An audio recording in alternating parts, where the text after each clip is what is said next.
It's time now for the Casey Ingram Show on WSTU. The opinions expressed are those of the program host and guest and not necessarily those of WSTU. WSTU does not endorse products that may be mentioned. Any reproduction or retransmission of this broadcast is strictly prohibited without written consent of WSTU. It's time to call in with your questions and comments at 220-9788, 220-WSTU. And now, here's Casey Ingram. Well, good morning, Stuart. It's good to be back on a beautiful Wednesday afternoon, and just really special audio or show here today. I'm very anxious to get to it. I'm going to have Kathy Sreenan. She's the public affairs person with Southeast Florida Honor Flight, and I also have in the studio very, very special, an American hero right here in Stuart. We have Charles Phillips. He's a World War II veteran, and we're going to be talking about the honor flight system. And, you know, this comes on the heels of D-Day. So we've just recognized it's been 77 years since D-Day. So looking forward to this show. Before we get into the show, though, I have to talk a little bit about my sponsor from before, and that's Meridian Marina. And they still have a dealer demo boat that is for sale. This is brand new, 5-year warranty on the motor. It's a Suzuki 200 horsepower motor, 5 years, brand new. They're blowing out the boat at $59,900. Its MSRP is about $95,000. So it's time to get this boat into new owners. It's super fast. It's a 2018 model ZX 25 Tiburon. It's a bay boat. It is fast. I've been on it. It's very fast, and the thing runs in really skinny water, just 6 inches. So if you want some more information about that, just private message me or give me a call, 772-888-5828, and I can put you in the connections with the person that can give you all the information on that boat. So let's start the show here. I'm very excited about this show. Kathy, tell us a little bit about the Southeast Honor Flight. Our organization is based in Stuart, and what we do is fly local World War II, Korean, and Vietnam War veterans to Washington, D.C., to visit their memorials. And these are the memorials that were built to honor their service and sacrifices. It all started with World War II veterans because the World War II memorial wasn't built until 2004. Okay. 59 years after the end of World War II. 59 years, a long 59 years. So we actually, there are two founders of Honor Flight.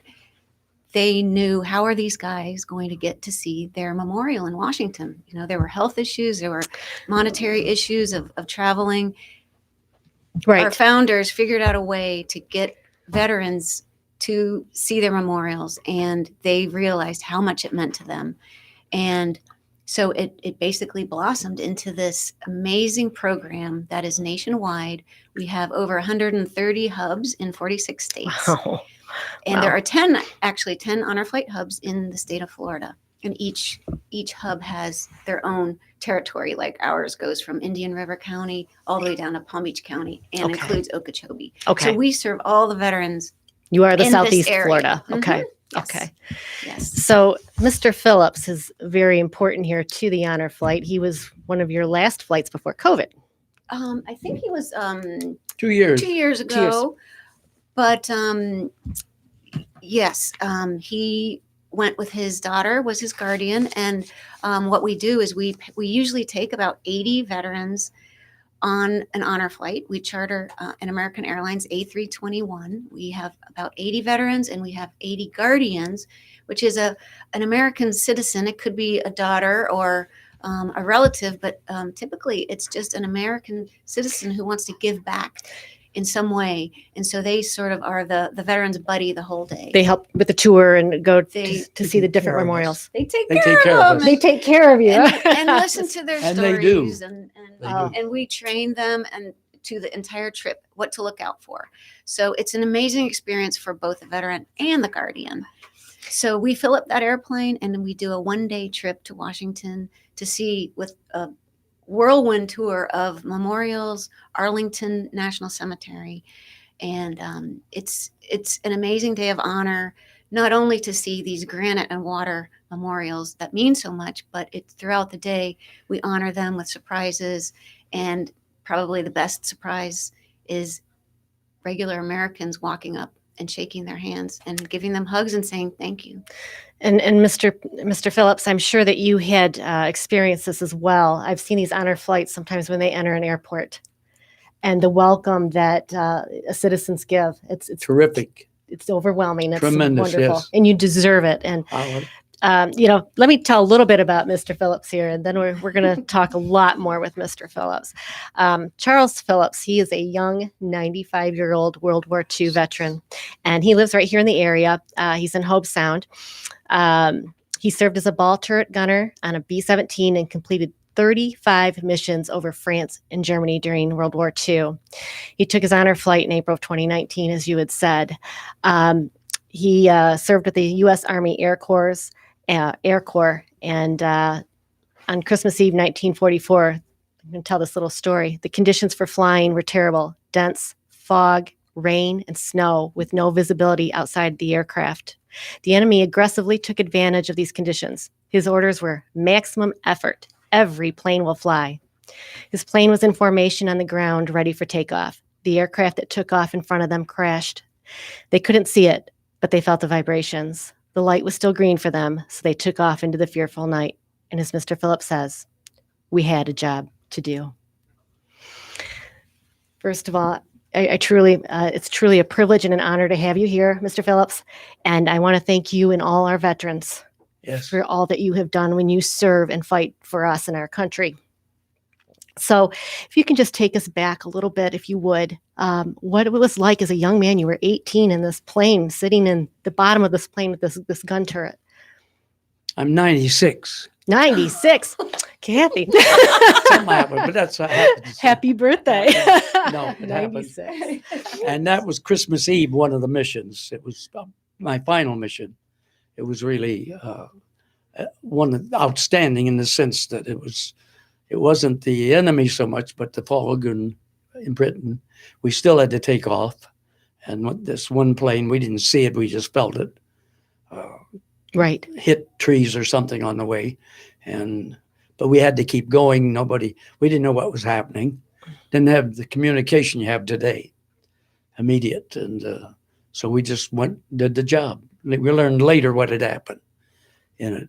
But coming back was worse than going, because still the fog was terrible. We had to land another airport, a British airport, not ours, Right, because of the conditions bad. Oh. So people realize sometimes that's worse than the actual fighting in these things. That's just one. That's happened to be my final mission. And every time you went out on a mission, how many were in the plane with you? 9 of us. 9 of you on every mission. Started out with 10, and they changed it to 9. How did those missions go? 35 missions. Was anybody ever injured, or did you lose anybody on those missions in your plane? No, we were very fortunate. What about, you were talking a little bit about fighting before the show. How many American lives were lost in World War II? I don't know. I've heard about 50% of I don't know all American lives, but in the air. In the Air Corps. 50%. I think British and Americans. 50%. A lot of them. They flew at night and we flew in the daytime. By the way, that one said we took off into the night. We took off in never at night. We flew in the daytime. British flew at night. Why was that? Because they decided that was the way to do it. The British, I don't know whether it was the escorts or what it was. I read somewhere or heard that our B-17 lit up the sky quite a bit with their, Okay. We could see you easier. Yeah, the flying. So at night it wasn't as a stealth advantage as the British might have had. You flew on a B-17 called Can't See It. It's a 92nd Bombardment, 325th Squadron, and I know I didn't pronounce that quite with that Southern accent that it needs, but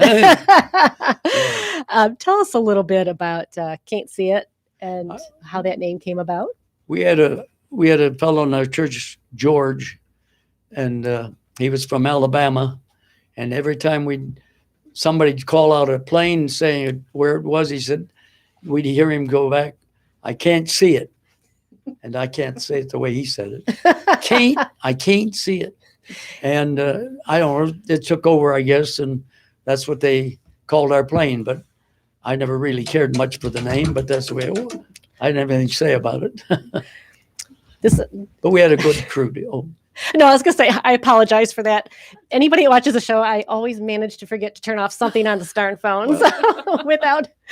turn me I didn't want off. anybody That's to- the thing that's- to do. Yes, exactly.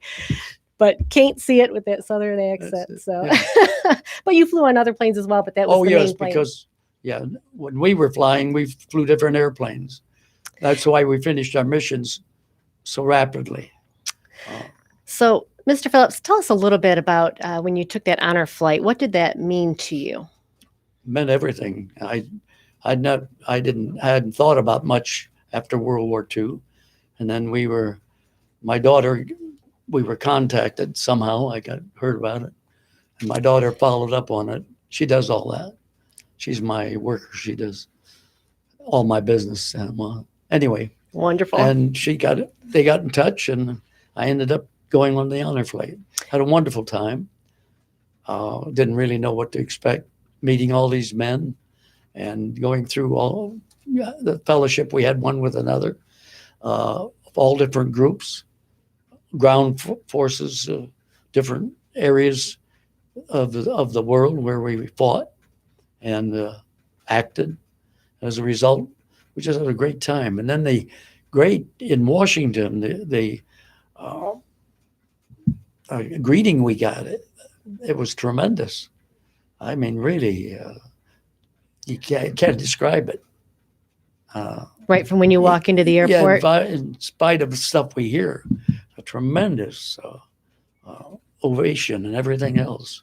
Singing, and I even sang with them, didn't I? Oh, that's I can imagine. I'm We not had a great surprised. time. I took over their band there for a few minutes. We had a ball. And it was just fun, a lot of fun, and makes you feel good to know that people care. Some, and, Right. Thank you, the Lord, for that. And I've been in Reagan National when the honor flight has arrived, and it's an amazing experience, and it's wonderful to see that Americans care and they appreciate. yes. They try to show their appreciation. they come Nobody out knows quite early. what to do, but absolutely come out with the flags, put your hand on your heart, and thank you. They come out early, and it's great. Make sure they're there. Icky, I think we have a picture of his daughter, and I think it's when they were in Washington, D.C. We can show that real quick. So it sounds like she's an amazing right-hand person for you and a wonderful daughter. So lucky to have people in our lives and our families there to support us. And amen. The crew that you were with, was everybody able to go to Washington, D.C.? No, they are all dead now. And at the time, I don't know why they didn't go. They're different areas: Alabama, Pennsylvania, New York, Michigan. These are men I know in a crew. Ohio, and Alabama, and Louisiana. Louisiana. So I got all of them on that. Still remember that. That actually is amazing, but He remembers everything. you better memory than I have for certain. So, Mr. Phillips, walk us through a little bit. When you were 18, you were enlisted into the Army. What were your thoughts, and what was that like? I was really drafted You were drafted. because at that time they were getting you right out of high school, and I wanted to graduate. That was a goal. And so they waited a month, I think, till I graduated in June, and they took me right away after that. We all wanted to go. The young men all wanted to go. Our whole college, high school, I remember, none of them tried to avoid it. Everybody wanted to go. But I wanted to graduate. And not only I, a lot of people, and a lot of them. And but they took us right away after that. I was in July of 1943. 1943 in Mhm. July. Went to Keesler Field, Mississippi, from Akron, Ohio. Fort Hays first, where we went through all the stuff. 4 days of training. Well, we went to Keesler Field for training, Okay. but in Ohio State, Columbus, Ohio, Fort Hays, for when we first went in Okay. to give us our ID and everything else. Got it. our IQ test and all the things that went with it, whatever it was. How long was it before they sent you overseas from when they drafted you? We had to go to armament school. I went from basic in Keesler to armament school in Denver, and then training in Nevada, Las Vegas, Okay. and then Florida, and trained over here in Florida for our officer training. Then we went from there to Savannah, picked Okay. up our airplane, flew it over. So all that we took over by July of 1944, Wow. or June, I suppose. June. Okay. Had to fly over. Okay. And then I you're started in my it. missions after in D-Day. July. Yeah. Right. After D-Day. Yeah, I was right after D-Day. Yeah, we didn't even know about D-Day. We were in the air and doing all these things. I was going to ask you about that because communication, we all have our cell One phones. didn't We have know immediately when everything's happening. Right. How much information did flow to you? I mean, to not even know about D-Day. None. And We you're didn't know being what's sent going in. on. We didn't even know what was going to happen to our airplane. We landed in Nuts Corners. That's what the Nuts name of it. Corner. The field is still there in Ireland. We landed there. They took our airplane and took us down for replacement depot in Stone, England, down on the coast, I guess the west coast of England. And then replacements. Waited till we were needed. And we had training then, discipline, KP and all that stuff. And didn't know what to do with us till we went to our base. Okay. Then we're assigned to Poddington, 92nd Bomb Group, Poddington, England, Okay. near Northampton. Again, we're speaking with Mr. Charles Phillips. He's a World War II veteran, 96 years young, and he's here to share really how important the honor flight is. And Kathy Sreenan is right here with me. She's the public affairs director for the Southeast Honor Flight. And he's sharing, fortunately for us, some of his memories and what it was like to be a young man. If you can imagine just graduating high school at 18 and how different it is today for our young men. You're a kid yet. And to be drafted for World War II. And it kind of surprises me a little bit. You said everybody wanted to. They were right there ready to fight for our country. Absolutely. And they certainly did. Mr. Phillips, tell us a little bit about your feelings today. There's so much with education. We talked a little bit about this before you came on air, and it's something that's of grave concern to me. I have a child that's going into 7th grade, and history seems to be forgotten and not shared anymore with students. How do you feel about that? You fought in this war. You fought for America, and now history is... I feel that there's a lack of real teaching of history. I mean, actual history. And it's more of an indoctrination today that's taking place. I know that. I talk to some young people that are willing to talk. They don't know. They don't seem to know much about history, real history, except the stuff that's being crammed into their heads. Right. And they are being crammed in, indoctrinated, and they have a lot of respect for the so-called educators, and this is the thing that they're getting, and they're just becoming pawns or whatever you call them of somebody else, parroting them. And that is such a shame, because you fought so hard, and to not be able to share what World War II was about, and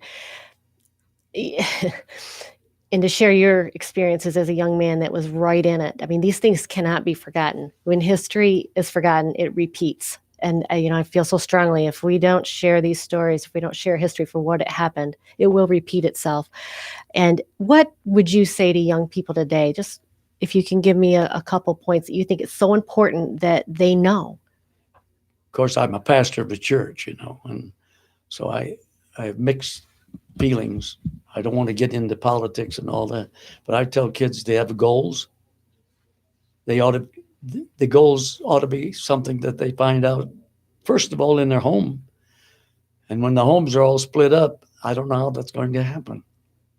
So it depends on so many things. And if they don't have that home training in the first place, Right. Right. morals, everything, then they're just susceptible to everything that's being pushed in. And how do they determine they're not mature enough? Right. I know they think they are, but they're not. Maturity takes time. I was over there at 18, 19, 20, and I still wasn't mature, and I knew it. No. It's a learning process. So all these things, and somebody has to help guide it, like the honor flight, somebody take care of us. Right. But the young people are saying, where's the direction coming from? We send them to school and we depend on some teacher to give them direction. But we really don't sometimes know what kind of direction they're getting until it's too late. And then the TV too, by the way. Oh my goodness. Well, and Mr. Phillips, you're absolutely right about that at the school. One thing that COVID has done is there was so much homeschooling. All of a sudden, parents that were keenly interested in what their children were learning were able to see what the schools were teaching, because all of a sudden we had Zoom classrooms. And that was really eye-opening to a lot of people across the country, I do believe. And, it is so important. It starts from the home to guide your children. And you're right. When you send them to school, there's, 6 or 8 hours a day that somebody else is, guiding your child on. And don't forget the church. The faith. That's used the word just generally. That's faith. right. That's True right. faith. It is true Based faith. on something. And, you said before the show, you weren't sure, but, you were never shot down. You survived it and you came back. There were times your plane was hit, many times. All the time. Sure. And I believe the hand of God was there protecting you folks. I think he tries to protect everybody, and maybe it's just so overwhelming you can't. But you know what? Thank goodness you're here today. Thank you. He's one of our World War II veterans that can still share these stories. And if you want to hear Mr. Pierce, his church is the First Baptist Church of Hope Sound. Amen. So, and you are there every Sunday, I assume.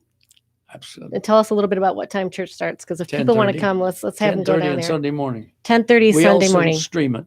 Yeah. And you stream it. Wonderful. So that's the First Baptist Church of Hope Sound.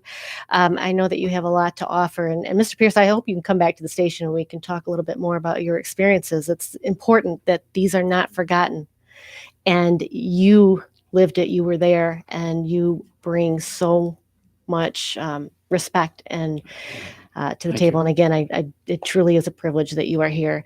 Thank you. Kathy, Don't forget the honor flight. I was just going to say, Kathy, this honor flight is so important. What can we do here in South Florida to help assist this organization? Obviously, funding is needed. We got just a minute, but Okay. What we really need is for our veterans to sign up for an honor flight. And you can go Yeah. to our website at www.honorflightsefl.org. That stands for Southeast Florida. okay. And you can, as a veteran, you can fill out your application, and also guardians can fill out their applications.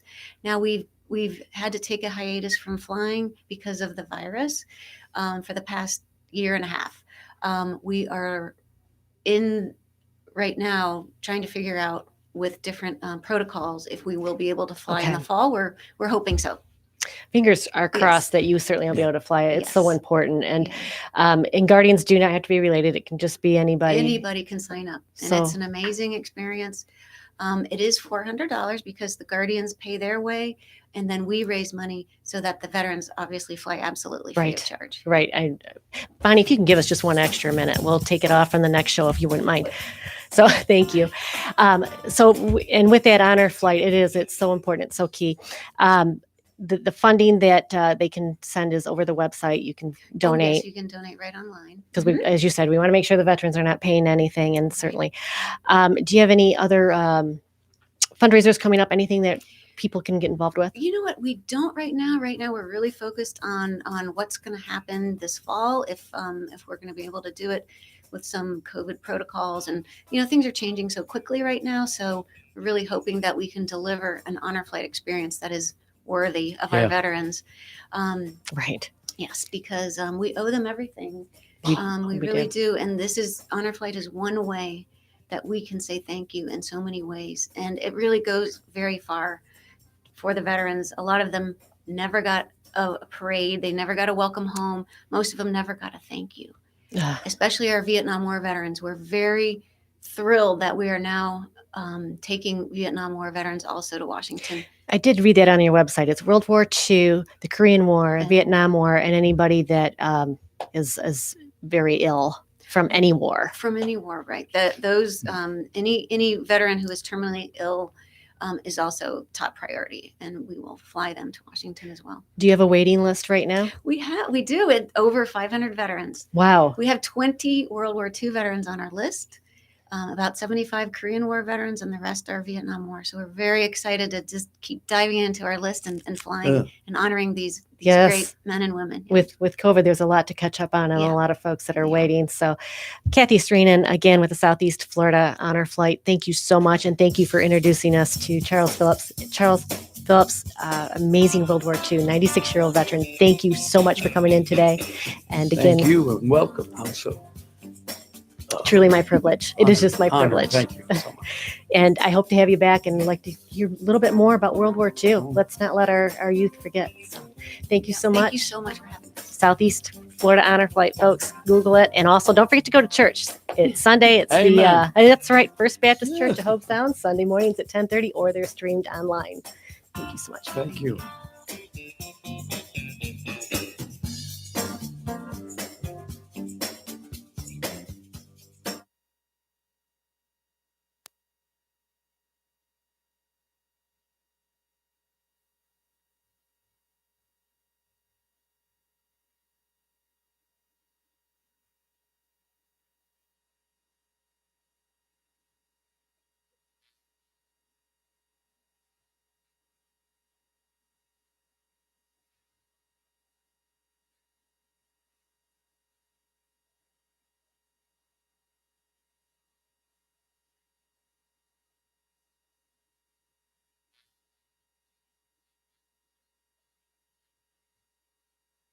It's time now for the Casey Ingram Show on WSTU. The opinions expressed are those of the program host and guest and not necessarily those of WSTU. WSTU does not endorse products that may be mentioned. Any reproduction or retransmission of this broadcast is strictly prohibited without written consent of WSTU. It's time to call in with your questions and comments at 220-9788, 220-WSTU. And now, here's Casey Ingram.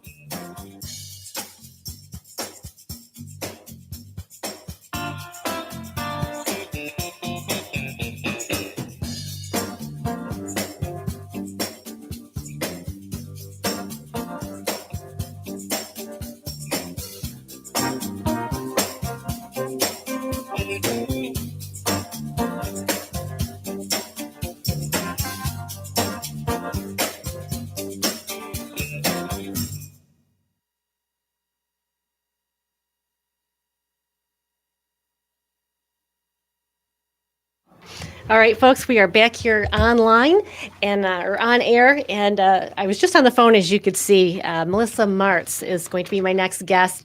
And she got tied up a little bit in traffic. So she was letting me know why she's not here yet. So we have a few minutes before Melissa gets in. But Melissa Martz is running for Congressional District 18 as a Republican, and that is the seat that Congressman Brian Mast currently holds. So she is the first one to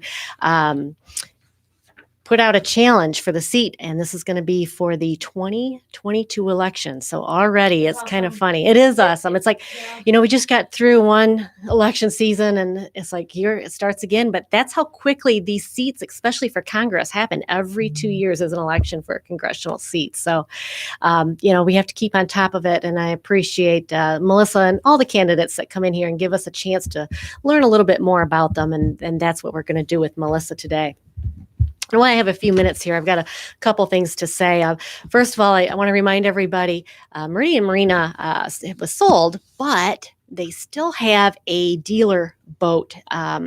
It's a dealer demo that they have for sale. It's really a slick looking little bay boat. It's 25 feet long. It's a Tiburon ZX25. Cool thing about it, this thing's going to be titled new with a 5-year warranty on the motor. We all know the motors are the expensive part of the boat. Has a 200 horsepower Suzuki motor. As soon as it's purchased, 5-year warranty. The MSRP on this boat is $90,000, but Meridian says we need to get rid of it. We sold the marina. Let's get this boat gone. They're blowing it out at $59,900. It's a 2018 model, but still new because it was the demo boat. And what's really unique about Tiburon boats is you folks that like to fish the flats, 6 inches of water. I mean, can you imagine that? 6 inches of water. It doesn't even seem possible, but this boat can go that skinny. So yeah, it's just, it is. It's absolutely amazing. It is wild. And I'll tell you what, it's fast too. So you can even take it to the sandbar, go tubing, all that. So if you want some more information, private message me on Facebook, or you can give me a call, 772-888-5828, and I'll make sure to get you in touch with the person that can show you that boat. So the other thing I want to say, and behind the scenes, there's always a lot of things that are going on at the radio station. And one of them is this Facebook live stream. And Impactful Media, Iggy from Impactful Media is absolutely amazing. Folks, if you ever need any kind of website work, video work, and especially Facebook live streaming, I cannot recommend Iggy and Impactful Media. He makes the show look good. He makes me look good, as hard as that is. He actually goes on the road. We've done some live shows out at parks and whatnot. So he has that ability to do that. So again, that's Impactful Media Group, folks. And I just really have to shout out to Iggy. He's really somebody, I just couldn't have this quality of show without him. So thank you so much for that. And a lot of things that are always going on behind the scenes. So as we wait for Melissa, there's just so many, topics we're going to talk about. And folks, you can message me here on Facebook, or you can call into the show, 220-WSTU. Topics that we need our Congress people, men and women, to understand what's important to us. And that's where, when we vote, that's what we're deciding. Are they going to represent our best interest? So, it's clearly the water is one of the biggest issues here in this district. It is the biggest issue, not one of the biggest issues. And, so far this year, we've been fortunate with the discharges. There was just a few early on. They haven't yet, but boy, oh boy, the rainy season is starting. So I'm really anxious to hear from Melissa on her feelings about the water issues and stopping the discharges from Lake O and what all that means, because there are a lot of players with the discharges. It's not just here in Stewart. There's people that live around Lake Okeechobee. They have to worry about the lake flooding. And then there's the farmers out there. They have to worry about how clean the water is when it goes back into Lake Okeechobee. Just a lot of issues. So I'll be very interested to speak with Melissa about that. And what's some other issues, Bonnie? What do you think else is important? I mean, clearly jobs and economy, Oh, let me turn my microphone Yeah, on. Bonnie's behind the scenes here today. y'all are used to her being in front of the camera. She's behind today. Just like you said, jobs, economy is so important. People getting back to work, people wanting to go to work. That's right. Actually. This COVID has been so tough on us, with the economy and jobs. And now employers are actually saying we can't find enough people to work. So it's an interesting dilemma there that's happening. I saw a news article and the news story a couple of weeks ago where down in the Palm Beaches, some area restaurants, some of the employees are working some 60 to 70 hours a week. And now those are the ones that want to work. They want to work and they're going to get burned out. I mean, you can only do that for so long. So it's great when you need to, and it's good for everybody to step up. But, especially with a restaurant, and I've been a waitress, I know what that's like. It is not an easy job, and people can be they can be great and they can be really nasty. Well, with waitressing, you got to have the double going on, the double thing, the mental and the physical. Right. Because you are on your feet. You are. You're running around for people. And like, if I were a waitress and somebody said, and I had all of these tables to get to, Yes. somebody might say, can you get me some ketchup? I would be one, I could tend to forget about it 2 seconds later. Right. And Because you have, and especially nowadays, they're not only working 60, 70 hours a week, they have more tables than what's necessary because there's not enough people employed. So it's really a huge issue. So I hope, moving forward, I think Governor DeSantis is cutting off the unemployment. And I have a feeling that'll spur some people back to work. But then I also say it's, I think, $250 a week. So how do you live on that? I don't know. We also had a news article where, there was like a gentleman who had a sickness going on and he was in dire straits and, like almost in tears because of the unemployment ending, which is sad. Yeah. But I think it's due to the people that could be getting back to work and taking advantage of it. Right. Like I will not take a paycheck when there are 10 or 12 different jobs in front of me. I will not take from the government. Right. Go get a job. That's right. Some people will. And then those are the ones putting the real ones in dire straits. Right. Because there are people that truly do need assistance and help and can't work for whatever reason. And there's a fear of COVID. Now we're getting the vaccine out. So, the fear is starting to go away, but it's still there. It is. It is. And then there are those that got the vaccination, got 2 vaccinations. Right. There are some that haven't got the vaccination. I try not to pry, but I do work in the health industry Right. where I am asked. Right. I am asked by people coming in, have No you gotten no matter what, vaccinated? no matter, really, they ask, and Yeah. every time. Not all of the people, but there will be some clients. I'm a massage therapist. You are? by Okay. the way. Okay. And there will be some clients coming in that will ask, have you been vaccinated or not? Have you been vaccinated? And it's like, And no matter what I've answered, I have not yet been turned away. There might have been 1 or 2 who would have said to a therapist, I can't come on your table now. yes.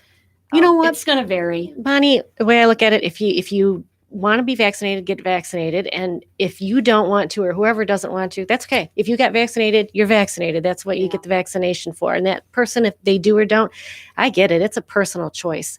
And people should be able to make that personal choice on the vaccination, in my opinion. So There are many reasons that people do or don't, and That's right. I'm with you, Casey. It's their choice. it is their choice. And Yeah. I support Governor DeSantis on this with the vaccine passport. Nuh-uh. Yeah. Why do we have to prove this? If you got it, you got it. And if you don't, you don't. Now, Yeah, Um, I'm right there. it's a with slippery you. slope. If you start saying, well, because of COVID, we have to be able to prove whether or not you were vaccinated and we need to save the general public, blah, blah.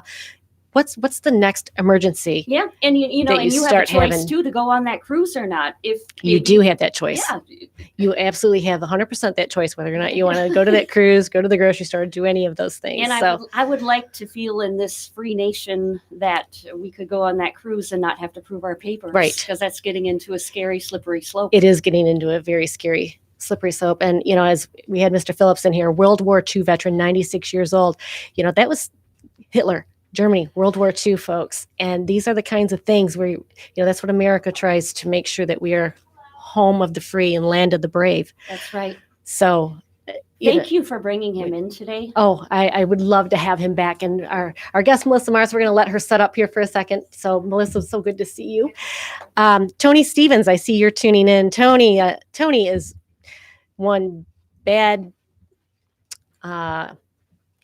really good is what I mean to say. I can't say it on air, so I'm going to say he's one amazing bass player. He helped found the group Foghat. He played with Savoy Brown. He now has Tony Stevens Slow Ride. So he's over in England, and he is aching to get back to the States so he can do some concerts. And we're hoping that everything opens up and he is able to fly back here soon and give us some more concerts and some of that great old music. And he has new music too. So Tony Stevens, as always, it's such a pleasure to have you tune into the show.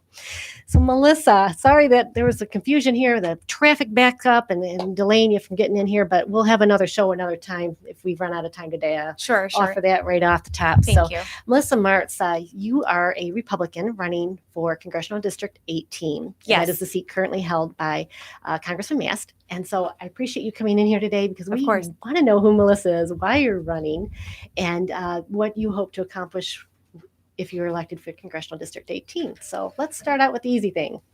Melissa, tell us a little bit about your background and why you're running. Sure. So, it's kind of a multidimensional answer as to why I'm running. But the two main reasons that I'm running, one, I'm a mother.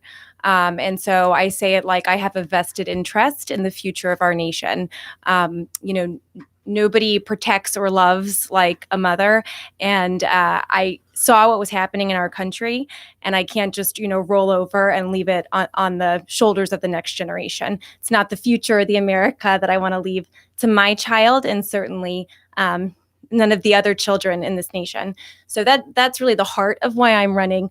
But what really logistically got me to run is the absolute infringement of our constitutional rights over this last year. We've seen a push like we've not seen before. It's so aggressive. Just the attack on individual liberties, our First and Second Amendment, coming after us very strong. And even in just these last few months under the, in quotes, new administration. Right. Sorry, I believe the election was stolen from us, so I try to align myself with truth. I know we have an acting administration that doesn't deserve to be there, but that administration itself has come against our Second Amendment right, and I do believe it's our last line of defense against the kind of communism that's coming at us. very strongly in this last year. So kind of the combination of those two things is the best way I can put in a nutshell why I'm running. Melissa, I know you couldn't hear Bonnie and I's conversation before you came in because you were coming in to the station. So we were talking about that very thing, and we talked about I did not hear. No, you didn't. We were talking about vaccine passports, and we just support that. Governor DeSantis said no, nobody's going to have to show a vaccine passport.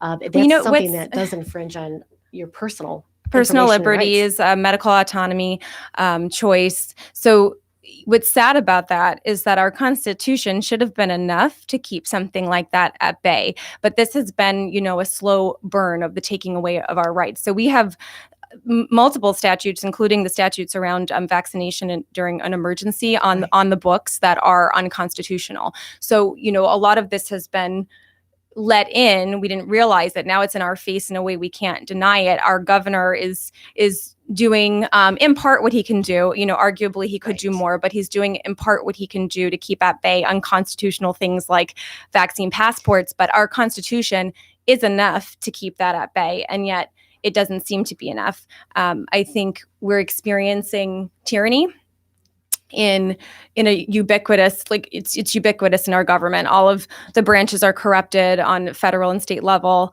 Even our officers who aren't upholding their oath to the Constitution are corrupted.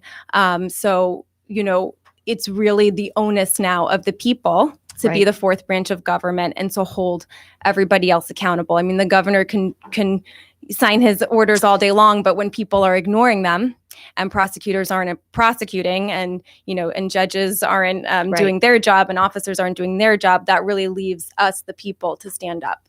And we have to, because it is a slippery slope. When you use an emergency as an excuse to enact laws, that's what happens. Yes. My great grandparents came from Russia, and that's exactly what happened. Little by little, they would take rights away until all of a sudden you woke up and you had no rights. It's like, what happened? It didn't happen overnight. It's a little slice at a time. And with COVID, they have used excuses to be able to try with the vaccine and the vaccine passport. That's just one example. Taking the vaccine, making people take a vaccine. They're trying that. Well, it's the fear that's used as the modality to get people to consent. I mean, there's so much that could be said about what you just said, but my grandmother grew up in Nazi Germany. She came over on a boat when she was 11, and she said to me recently over Mother's Day, she said, "This is worse." She said the power and control, and she lived through it, so she would know. She said the level of power and control that's being exerted over the people is worse than what she remembers experiencing as a child in Germany. So, history is all telling. This is happening on a global scale now, but the modality is absolutely fear. And when people give way to fear, they give with that their consent. The amazing thing about this for me, and heartbreaking thing, when I look around and I see people willfully consenting, is that they couldn't come in and force us because of that sovereignty we talk about in our Constitution. We have sovereign rights. We're born with them. The government doesn't give them to us. This is a spiritual right, a God-given right. So nobody can actually come in. It's like a spiritual law that we recognize under our Constitution. Nobody can actually come in and take that away from you apart from your consent. And the way that they have strong-armed people into giving that consent is with this narrative of fear. Give me liberty or give me death. For those of us that are there and do not have fear of death, we are their worst nightmare. And I am meeting I've only been at this for 2 months, meeting people and campaigning.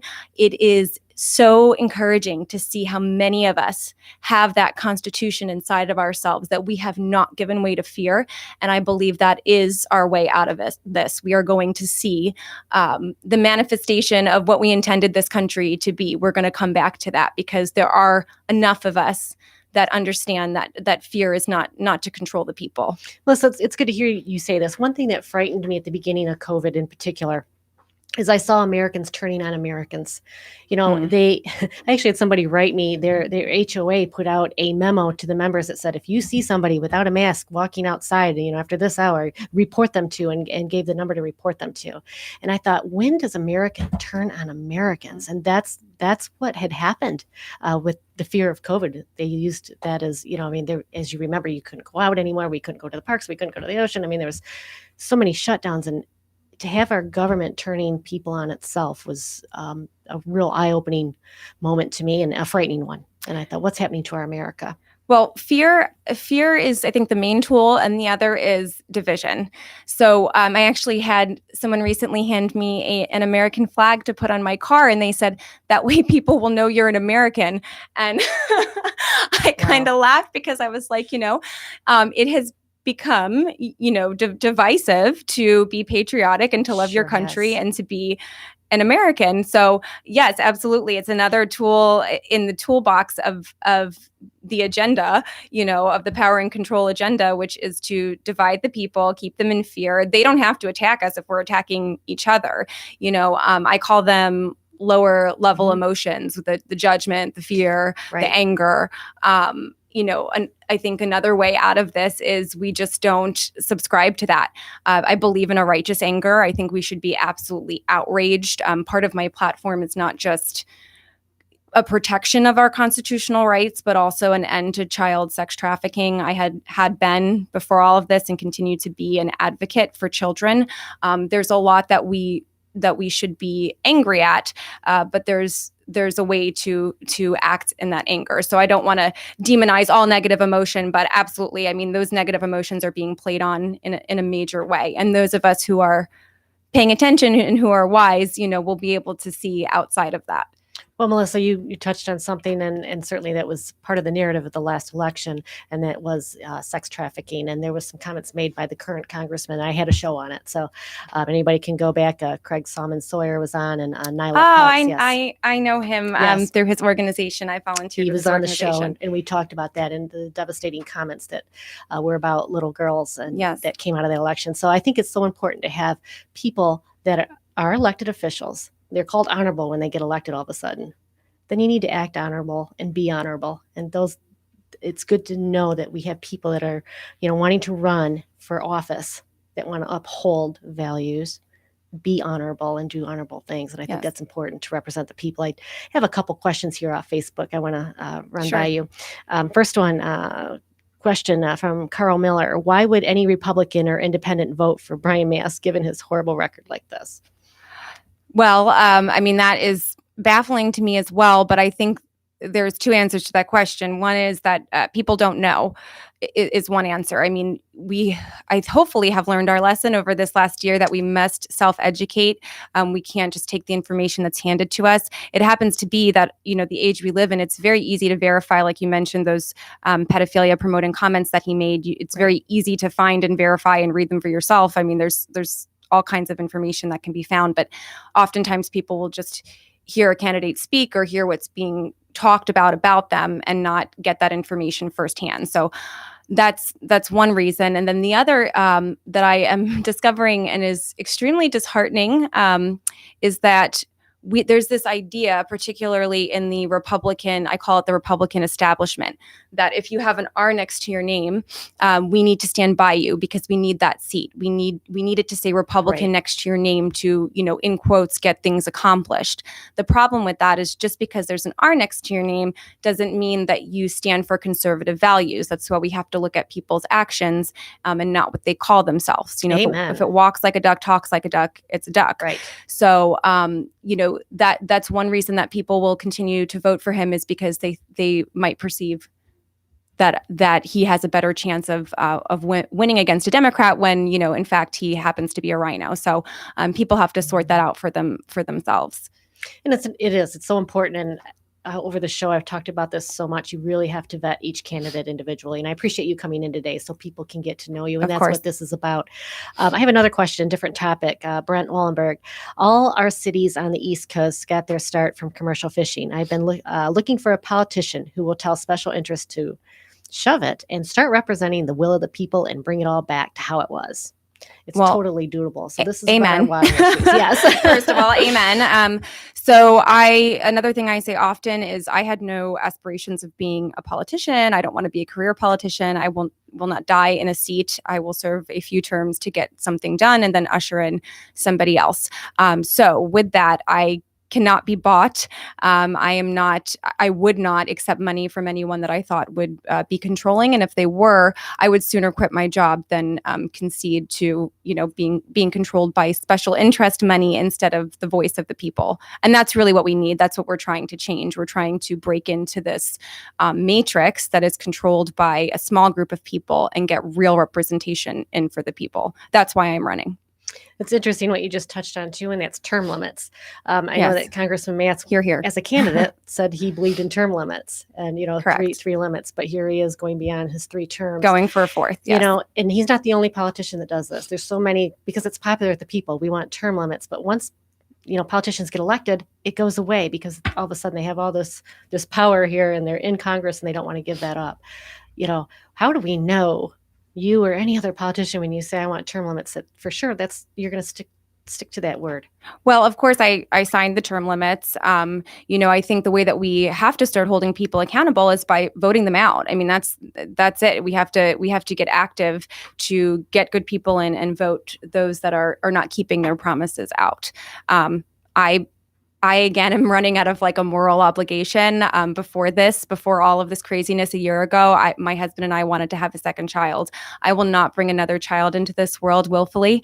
Sometimes we don't have control over that, but I will not bring another child into this world willfully until it's a better place. So my goal is to do some good and then go back to living my life. Again, we're speaking with Melissa Martz. She's running on the Republican ticket for Congressional District 18, which encompasses northern Palm Beach County, Martin County, and St. Lucie County. Indiantown. They're redistricting, so that those boundaries could change a little bit, but that's what it is right now. Okay. You have a website, you have Facebook page, and those will pop right up. Yes, it's my name, Melissa.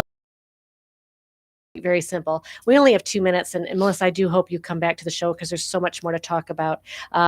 There's a lot of issues that impact us here in the Treasure Coast, and one of the most important ones, besides COVID right now, is of course the water issues and discharges. Go into your whole platform with 2 minutes, but if you can give us an overview of your perception of the water issues here. Yes, absolutely. So very important issue, and it's important to note that our state has made it really clear that this is a state's issue. The Clean Water Act, our governor requested from the EPA that we have control, that we have the lion's share of control, which is really unprecedented. He also created the Blue-Green Algae Task Force, just further giving the narrative that the state wants to have control over this issue. So the question becomes, what role does a federal representative have in this issue? And I would look to SERP. That is a federally approved plan, which is supposed to be a comprehensive plan on how we attack the water issue, where the federal government is responsible for 50% of the funds. We need that money. Yeah, and they haven't given that money. Right. That was passed in the year 2000, and the incumbent has not gone after that money. So as a federal representative, it would be my responsibility to produce those funds to help with the issue, not to meddle in state powers, right? It's almost like a waste of taxpayer money to have a federal rep doing a state rep's job. So as a federal representative, I would want to bring those funds in to help that comprehensive plan and solve the problem. It is absolutely key. And I know we just have about 30 seconds here, Bonnie. So it's really not enough. But the other thing, when you come back, we want to talk a lot about the players in the water issues, because there's the people on the coast, there's the farmers. There's a lot to be said about it. There's a lot of they're all important voices. So Melissa Martz, she's running for Congressional District 18 for Congress on the Republican ticket right here on the Treasure Coast. So Melissa, look her up. And I'm sure you're going to have a lot of fundraisers in that coming up for people to meet you. Yes. Meet and greets and all that Yes. good stuff. So we look forward to that as well. And again, love to have you back and hear a little more. Thank you. Thank you very much.